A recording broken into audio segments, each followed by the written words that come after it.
Assalamualaikum warahmatullahi wabarakatuh. Baiklah, pada pertemuan kali ini kami akan membahas salah satu materi dari mata kuliah Manajemen Diklat dengan dosen pengampu yang pertama yaitu Ibu Nelitawati SPD, MPD, PhD, yang kedua Bapak Henry Budi Utama, MPD, dan yang ketiga Ibu Fadila Yustina. Kami dari kelompok 4 yang beranggotakan yang pertama yaitu Yulia Mu'arifatu Zahro dengan NIM 2020 26 dan saya sendiri, saya Rahmadani dengan NIM 202062. Nah, pada pertemuan kali ini kami akan membahas materi tentang kurikulum diklat. Untuk mempersingkat waktu, marilah kita langsung masuk ke presentasi materi. Yang pertama yaitu tentang pengertian kurikulum diklat yang akan saya sampaikan sendiri. Pada Peraturan Pemerintahan Nomor 73 Tahun 1991 tentang pelatihan menjelaskan bahwa kurikulum adalah suatu pedoman kegiatan bimbingan, pengajaran, dan atau pelatihan yang dilaksanakan untuk mencapai tujuan tertentu. Kurikulum pada mata diklat adalah kurikulum operasional yang disusun oleh dan dilaksanakan oleh masing-masing diklat. Mata diklat yang dikembangkan oleh Widyaswara berpedoman pada standar kompetensi lulusan atau SKL dan standar isi, serta panduan penyusunan kurikulum yang dibuat oleh pejabat yang berwenang.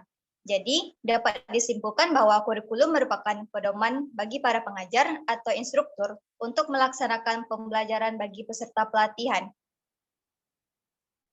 Selanjutnya yaitu ruang lingkup kurikulum. Kurikulum disusun melalui perumusan tujuan pembelajaran, penentuan pengalaman belajar yang harus disediakan untuk mencapai tujuan, perorganisasian pengalaman belajar secara efisien dan efektif, serta penetapan kriteria untuk menilai pencapaian tujuan.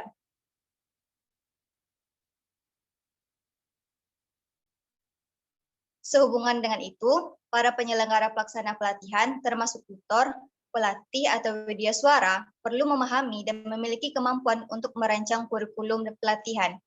Nah, untuk menghasilkan kurikulum pelatihan, maka terlebih dahulu harus memahami landasan-landasan penyusunan kurikulum dan berbagai pendekatan dalam merancang sebuah kurikulum.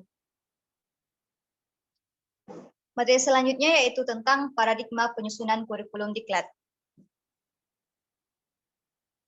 Kurikulum termasuk ke dalam sarana dan berfungsi sebagai variabel bebas yang mempengaruhi keluaran dan mempengaruhi pelatihan. Kurikulum dapat mencakup dalam dua dimensi. Yang pertama yaitu dimensi visi. Dimensi visi ini terkait dengan pandangan tentang peranan program pelatihan dalam mengantarkan peserta pelatihan ke kehidupan masa depan yang sesuai dengan tujuan pelatihan yang hendak dicapai. Yang kedua ada dimensi struktural, di mana dimensi ini berkaitan dengan susunan kurikulum sebagai penjabaran dimensi visi.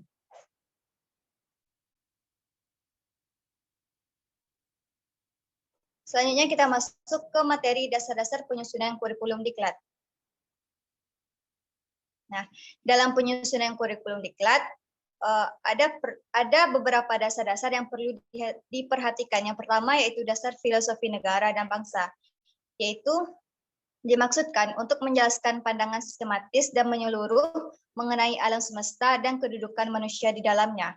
Yang kedua yaitu dasar filosofi pelatihan, yaitu dalam menyusun sebuah kurikulum pelatihan, filsafat pelatihan dapat digunakan untuk mengkaji beberapa hal, misalnya tentang hakikat hidup manusia, hakikat masyarakat, hakikat peserta dalam pelatihan, dan lain sebagainya.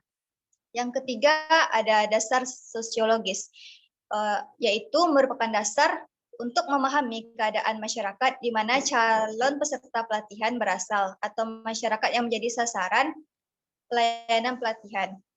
Yang keempat ada dasar psikologis, yaitu berfungsi untuk mengkaji karakteristik internal dan eksternal calon peserta pelatihan. Dan yang kelima ada dasar organitoris, yaitu hal yang berkaitan dengan penyajian kurikulum dalam bentuk tertentu yang mencakup keluasan dalam pembelajaran. Baik, untuk materi selanjutnya akan dilanjutkan oleh rekan saya, yaitu Yulia Mu'arifatu Zahro. Pada Yulia, saya persilahkan. Baik, terima kasih moderator. Saya Yulia Mu'arifatu Zahro dengan NIM 2002026 akan melanjutkan materi dari yang telah disampaikan tadi, yang mana di sini saya akan menyampaikan terkait dari fungsi dari kurikulum diklat. Nah, fungsi kurikulum diklat itu secara besar itu dibagi menjadi 4 bagian. Yang pertama itu fungsi kurikulum bagi pencapaian tujuan diklat atau komponen diklat. Nah, ini sebagai alat atau usaha-usaha dalam mencapai tujuan diklat atau kompetensi yang ingin dicapai oleh lembaga diklat. Nah, fungsi kurikulum diklat yang kedua itu bagi Widya Iswara. Itu dapat dijadikan pedoman dalam melaksanakan pembelajaran, baik dalam merumuskan tujuan, menentukan bahan pelajaran, metode, dan media, serta cara penilaian. Fungsi kurikulum bagi Widya Iswara sebelum mengajar ini pertama-tama yang perlu dipertanyakan adalah kurikulumnya. Setelah kurikulum diperoleh, pertanyaan berikutnya adalah garis-garis besar program pembelajaran. Nah, setelah garis-garis besar program pembelajaran ini ditemukan, barulah Widya Iswara ini mencari berbagai sumber bahan yang relevan atau yang telah ditentukan. Nah, fungsi yang ketiga ada fungsi bagi lembaga diklat. Itu dijadikan sebagai alat kontrol terhadap proses pendidikan dan juga pelatihan lanjutan, dan juga berguna bagi penyiapan tenaga pendidikan dan pelatihan. Fungsi diklat yang terakhir itu bagi peserta diklat sebagai organisasi belajar. Itu merupakan suatu persiapan bagi peserta diklat.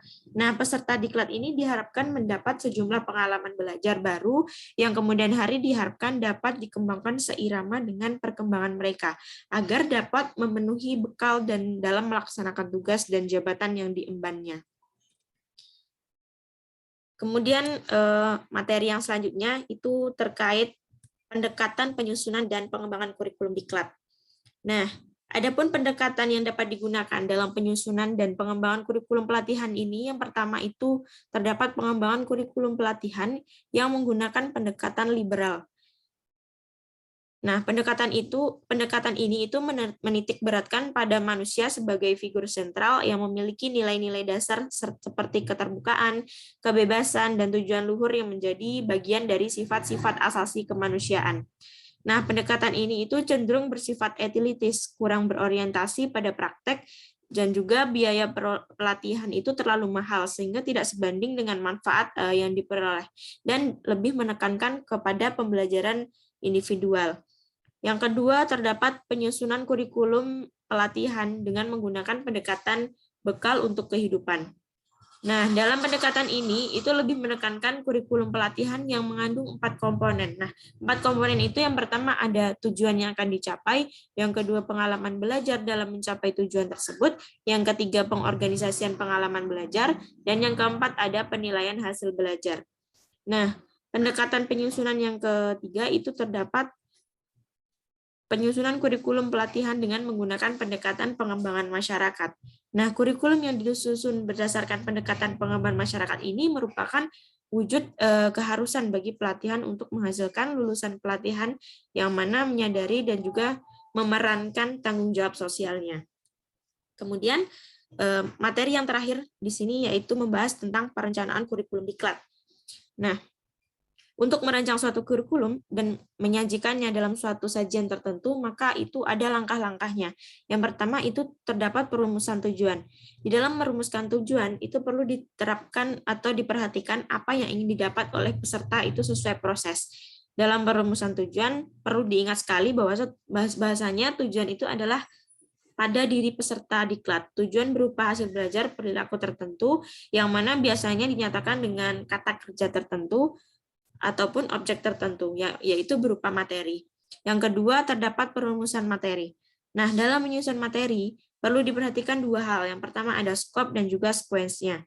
Artinya, materi itu dibatasi pada masalah tertentu dan diurutkan sesuai jalan logikanya.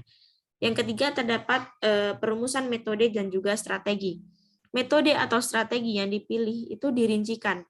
Nah, untuk suatu tujuan atau materi tertentu, bisa saja digunakan beberapa metode, demikian juga sebaliknya. Yang keempat, itu terdapat penentuan alat evaluasi yang diperlukan. Yang kelima, penyajian kurikulum itu disajikan dalam bentuk tertentu. Nah, sebaiknya menggunakan format kolom yang boleh dikatakan sebagai standar. Baik, sekian saja penyampaian materi dari saya. Selanjutnya saya kembalikan kepada moderator. Baik, terima kasih Yulia. Sekian penyampaian materi dari kelompok 4. Kami minta maaf jika ada kesalahan kata dan terima kasih. Assalamualaikum warahmatullahi wabarakatuh.